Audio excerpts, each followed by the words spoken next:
If the definition of insanity is trying the same thing over and over again and expecting different results, then someone needs to call the men with the butterfly nets and send them over to Amazon Prime Studios.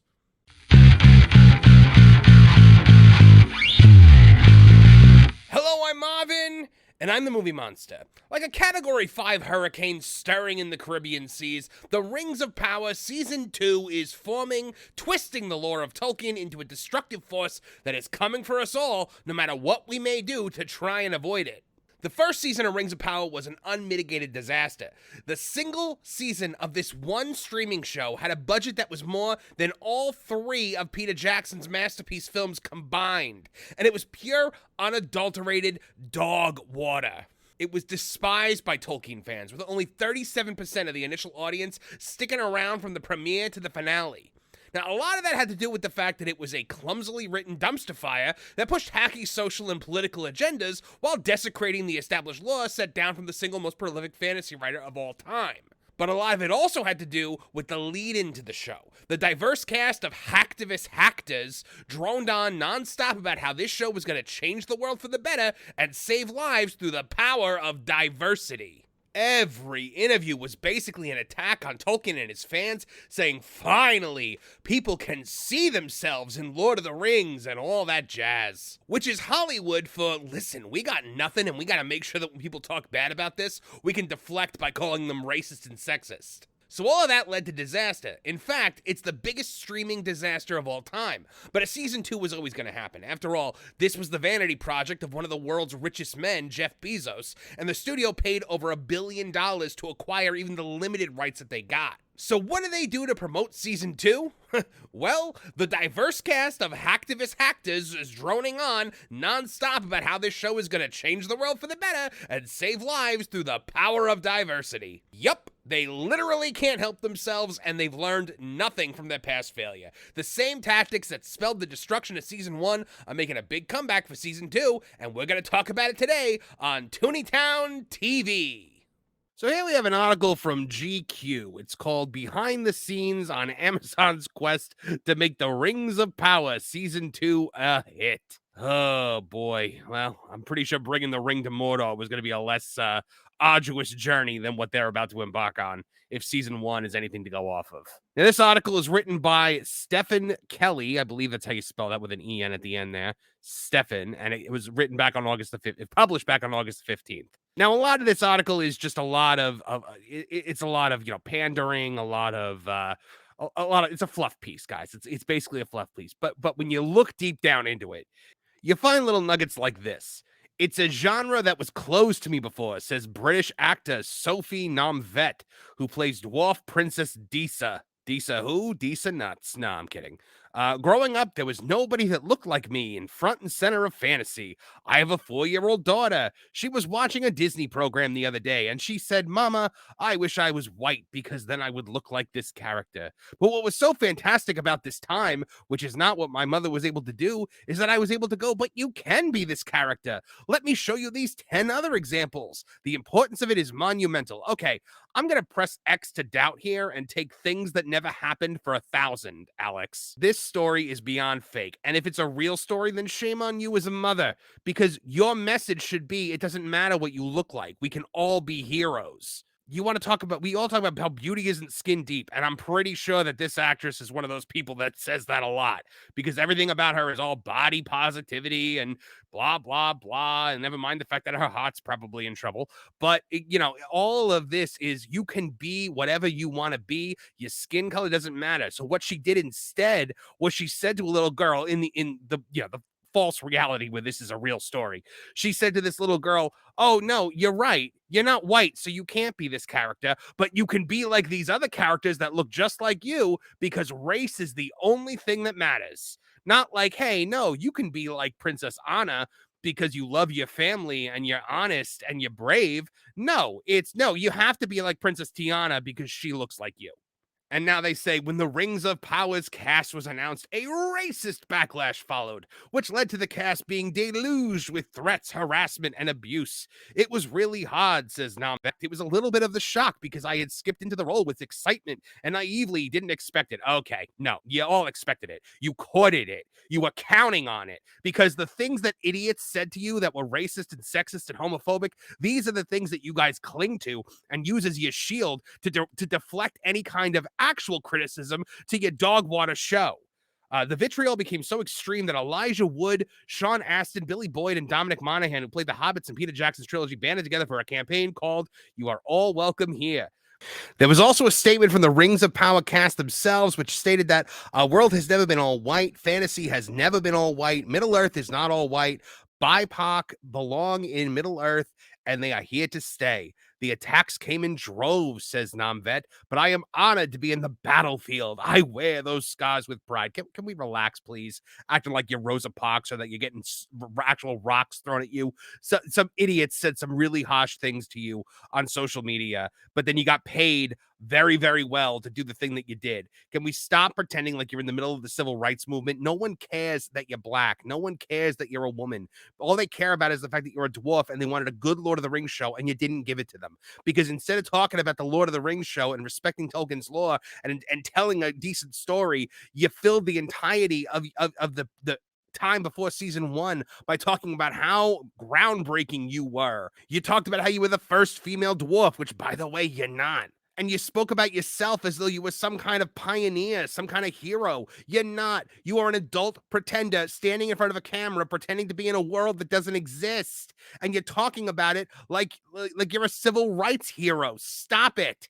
Did some people say stupid racist things? I'm sure they did. Some people are stupid and racist, but that doesn't mean that you get to attack all the fans and shield your stupid, horrible show from any and all logical criticism. You've made the show about race, so don't get upset when people comment on the race of the characters in the show. McKay and Payne, the two hacks that are the showrunners of this, are reluctant to be drawn into negativity. The internet does breed some toxic behavior, says Payne. We're not going to justify it with a response. That's all you've done. All you've done is respond to people. That's your entire marketing plan, is you responding to hate with more hate by attacking the fans, by saying they're all terrible people. This kind of definitive shutdown is not uncommon for the showrunners. They're friendly and polite, but they are not pushovers. Yeah, okay. These guys, I don't know what they did to get this job. They had absolutely no major writing credits. They are J.J. Abrams' disciples. And then all of a sudden, they're given the keys to the most expensive television show ever created. What the hell happened? At one point, I asked about the involvement of Amazon CEO and Tolkien obsessive Jeff Bezos. Good Lord. If he's obsessed with Tolkien and this is the show that he allowed to air, then shame on him because he truly doesn't understand Tolkien. According to Brad Stone's 2021 book, Amazon Unbound, the billionaire has a penchant for micromanaging Amazon TV projects. He's even said to have 12 rules that every successful TV show should follow, including a heroic protagonist who experiences growth and change. Well, then this one was a swing and a miss because there was not one single heroic protagonist and no one experienced any growth or change throughout this ridiculous farce of a show. We will not comment on any input or feedback from Jeff Bezos, says McKay. Oh, good Lord. God forbid you actually say something interesting. As though reading a pre-prepared statement, this entire interview is a pre-prepared statement. It's a shill article from the shill media. It's a puff piece. We can only say that we're very lucky that he's a fan of it. This inadvertently conjures up the image of Bezos tapping away in the writer's room. Okay, I say, trying to clarify what's being said. So does that mean he's not involved creatively? You've got to ask him, replies McKay. Oh, good Lord. It's a moment which speaks to a larger question concerning the Rings of Power, one themed around big budgets and big expectations. The show is officially Amazon Prime Video's most watched original series. I would like to see the numbers on that because I call bull on that. As they're going to say here, the Hollywood Reporter claimed that only 37% of American viewers who started season 1 reached its finale.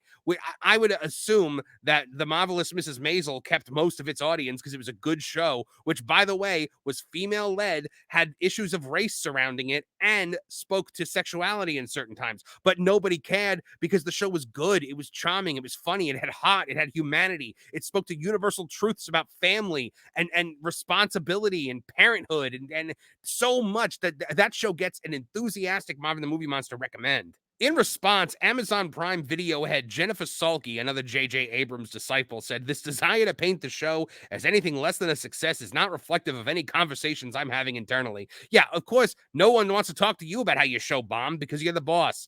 Before adding that season 1 naturally required a lot of setup. Season 2 will be when the Rings of Power really soars. Yeah, that is the key to success. Bore everyone to tears with a pandering season 1, and then just hope that they stick around because season 2 is when you're really going to hit your stride. Come on. You have to I know this show got 2 seasons right out the gate, but you always have to write like your first book, your first season of TV, your first movie. It's going to be the only one. You have to tell a complete story. And if you didn't, then shame on you. But then again, these are things that experienced writers would know, and nobody involved in this show is apparently an experienced writer. Peter Jackson offered to help, and his phone calls were never actually returned. On set today, there's an understandable reluctance to talk about numbers. Yeah, one does not speak of a rope in the house of the hanged either. Data is on Amazon. Data is Amazon's side, says producer Lindsay Weber. Creative is our side. Before adding that, we've never felt the pressure of Data at any point. I seriously doubt that. I seriously doubt Jeff Bezos isn't knocking on the door and being like, "Hey, we spent $1 billion on this and nobody watched it." I'm pretty sure that merits a conversation at some point. But McKay does concur with Salke's assessment of season 1's inherent challenges. The first season was always going to be about the heroes and bringing the audience back to Middle Earth, he says. Season 2 is about the villains. The chessboard has been set. The game is now afoot. Oh, my goodness. Yeah, this is not how you write a show. You don't just hope that they all come back for season 2, and that's when you start your storytelling. Season 1 should not just be a big setup. It's not a prologue. It's a season of television. It was 8 entire episodes. What are you people doing? Why does no one on this set understand basic concepts of storytelling? And yet you're adapting the work of the most prolific storyteller to ever live. Oh, this show irks the crap out of me. The rest of this article is nothing but putrid fluff garbage. This was the only portion that was actually worth pulling out and talking about. But guys, this show, I can't believe they're doing this again, that they're attacking the fans, they're blaming the fans, they're talking about race, they're talking about gender. Like, stop it. It doesn't work. It drives people away. You saw it with your first season. The Acolyte just got a heaping helping of what that's like. And it's not the fact that you already filmed it so you can't do it. They're doing these interviews now. They're doing it now in an environment where we know that this is toxic speech that's going to basically be poison to any television show. And they're doing it, and they're doing it proudly and loudly. And it has to stop. Focus on telling your story. Focus on transporting us to a world in which we can forget about this terrible world that we live in. Stop focusing on things like race, because all that does is further divide us and silo us as a society into little groups that never cooperate, unless that's, what you're going for. When I was a kid, we used to talk about the future like it was going to be this utopic society where we were all going to come together as a melting pot. We were going to be one people, one human race. For humans, I'm a monster. But we were all going to join together as one and be citizens of the planet Earth together. What happened to that? And so, folks, what do you think happened to that? And also, comment below. Are you going to be watching The Rings of Power Season 2? Did you watch Rings of Power Season 1? And if you watched it, did you finish it? I'm really curious. I want to know. Sound off in the comment section below and let me know. This obsessive, narcissistic need to see yourself in every fictional character is indicative of the erosion of modern society. We are officially surface-level beings now. As a kid, I was able to relate to characters like Buffy the Vampire Slayer, Black Panther, Xena, Eddie Winslow, Mulan, The Fresh Prince, and plenty of others because they spoke to everyone. They didn't speak specifically to women or people of color. They spoke to us all through very human stories that centered around things like heroism, family, the value of hard work, and the challenges that we all face growing up and becoming the people that we were meant to be. And above all else, being a good person. Now, these are universal truths that can be displayed by any character, whether they're white, black, male, female, straight, gay, or a felt puppet frog with ping pong balls for eyes and a 7-foot-tall yellow canary. And that's not me saying every character needs to be a white, straight male or an orange monster. Far from it. I'm saying that fictional characters should just be who they are without the actors and studios having to do a whole song and dance about the importance of someone's race. In other words, as a great man once said, how about we focus not on the color of someone's skin, but on the content of their character? You can present this same cast in a show that's well written and speaks to actual human issues, the kind of universal truths that we can all get behind, and it would be great. Unfortunately, the creative team behind this show has no vision, no imagination, and clearly no idea what it means to be selfless, brave, hardworking, or kind. And it shows in the bland, cardboard cutout characters they created for the Rings of Power. So when you got nothing else to bank on, when you have no universal message that can inspire a diverse audience of human beings, you do things like make up fake stories about kids seeing someone who looks like them and suddenly getting inspired by it. Thanks for dropping in today. Please join us Thursday nights at 8 p.m. EST for Tooney Talk TV, a live stream pop culture podcast where you can make your voice heard as a part of the Tooneytown community. And if you liked what you saw here today, please like, share, and subscribe. Click the bell icon to get notified of new videos as they drop. From all of us here at the Tooneytown channels, I'm Marvin the Movie Monster. Now get out of here!